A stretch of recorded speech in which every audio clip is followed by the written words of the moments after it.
आपने ठीक कैसे किया? अब सफाई के बाद दवा भी डलती है, बाग बगीचे भी खंगाले जा रहे हैं और लोगों की सुनवाई भी हो रही है। तो अगर कोई तरकीब आपके पास हो तो अन्य विभाग को भी बताने की कृपा करें, खासकर अपने विभाग को भी बताएं। देखिए, मैं आपको बात करना चाहता हूँ, बताना चाहता हूँ कि इसमें सभी हमारे जनप्रतिनिधियों का, प्रिंट और इलेक्ट्रॉनिक मीडिया और लोगों का सहयोग है और हम निरंतर हर क्षेत्र में, आपने सफाई की व्यवस्था देखी होगी, स्ट्रीट लाइट की व्यवस्था देखी होगी, आपने कहा कि पहले से बिजली की सप्लाई का रेशो भी, ट्रिपिंग, देखिए ट्रिपिंग तो होगी, एक्सीडेंट घटनाएं घट सकती हैं, परंतु पहले की अपेक्षा आपको सुधार होगा। मैं ये कह दूं कमियां सारी दूर हो गई, ये नहीं कह सकता, परंतु का समाधान तेजी के साथ हो रहा है। ये एक अच्छे प्रशासन का, अच्छे शासन का संकेत है, मतलब के शासन अच्छा चल रहा है। मंत्री जी, मेरा सवाल है, प्रदेश सरकार जीरो टॉलरेंस की बात करती है। हम अपराध की दृष्टि से अगर देखते हैं तो शिवपुरी में विगत 15 दिनों के अंदर 2 हत्याएं होती हैं, रेप होते हैं, लूट होती है यहाँ पर। इसके साथ साथ अभी रंगदारी में एक विधायक है यहाँ के, उन विधायक के लिए भी यहाँ पर धमकी दी गई है। जिसके साथ साथ अभी कल की बात है, एक दुकानदार को दुकान में से खींच के कुछ लोग ले जाते हैं, तो वो भी एक अपराध की घटना होती है। लेकिन ये चीजें अब कब तक चलेंगी सर? जिम्मेदारी तो प्रदेश सरकारी है कि जनमानस की हिफाजत करने की। आप विकास की बात कर रहे हैं, विकास के साथ साथ हिफाजत करना भी आपकी जिम्मेदारी है, क्या कहेंगे? निश्चित रूप से आपने जो बातें ये संज्ञान लाई, हमारी कानून व्यवस्था सुदृढ़ होगी और कुछ कमियां होंगी।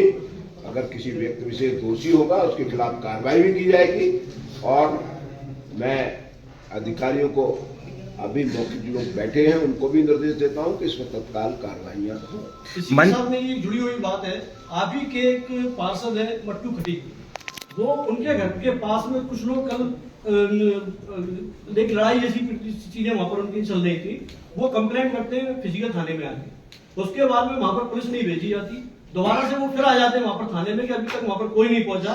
तो उसमें वहां की जो मैडम प्रभारी है फिजिकल थाने की, वो उनसे कुछ बात को बोलती है कि आप तो शराब पी के आ गए यहाँ पर। तो एक जनप्रतिनिधि की जब इस तरह की हालत होगी तो और आम जनता की क्या हालत होगी सर? मैं देखो, मंत्री जी, आप ऊर्जा मंत्री हैं, जमीनी स्तर पे लखपति है, लेना से कागजों में लखपति चल रहे हैं। देखो, मैं आपसे आग्रह करना चाहता हूं, ये कागजों में नहीं, ये धरातल पे है। ये लखपति दीदी उनका खाता बोलता है, उनका पैसा उनके पास होता है।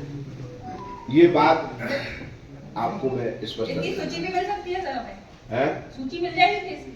हाँ, सूची अगली बार आपको सूची उपलब्ध करा दें। मंत्री जी आप ऊर्जा मंत्री हैं और लगातार इलेक्ट्रॉनिक मीटर लगाए जा रहे हैं। जो कंपनी उत्तर प्रदेश में बैन हो चुकी है, महाराष्ट्र में बैन हो चुकी है और दिल्ली में बैन हो चुकी है, वो मध्य प्रदेश में आकर के यहाँ पर इलेक्ट्रॉनिक मीटर लगा रही है और लोगों को करंट दे रही है। इस पर आपका क्या कहना है? देखिए, मैं आपसे एक बात स्पष्ट कर दूं, जुकाम खांसी इलेक्ट्रॉनिक मीडिया, प्रिंट मीडिया के सामने भोपाल में और आप चाहेंगे तो यहाँ पे भी ट्रायल करा दिया जाएगा कि स्मार्ट मीटर और सामान्य मीटर की रीडिंग में कोई अंतर नहीं है। सरकार जबरन खर्चा क्यों कर रही है? आवश्यकता क्या है? 1700 रुपए का मीटर क्यों लगाया जा रहा है? देखो, मेरा आपसे आग्रह है, इससे और एक फायदा है, स्मार्ट मीटर लगने से फायदे भी है। स्मार्ट मीटर लगने से फायदे ये है कि आपके घर में कितनी बिजली पर डे जल रही है, अगर आपने ऐप लोड कर लिया तो आपको रोजगार देने की जगह हम बेरोजगार और कर रहे हैं। जो मीटर रीडर हैं वो भी हट जाएंगे।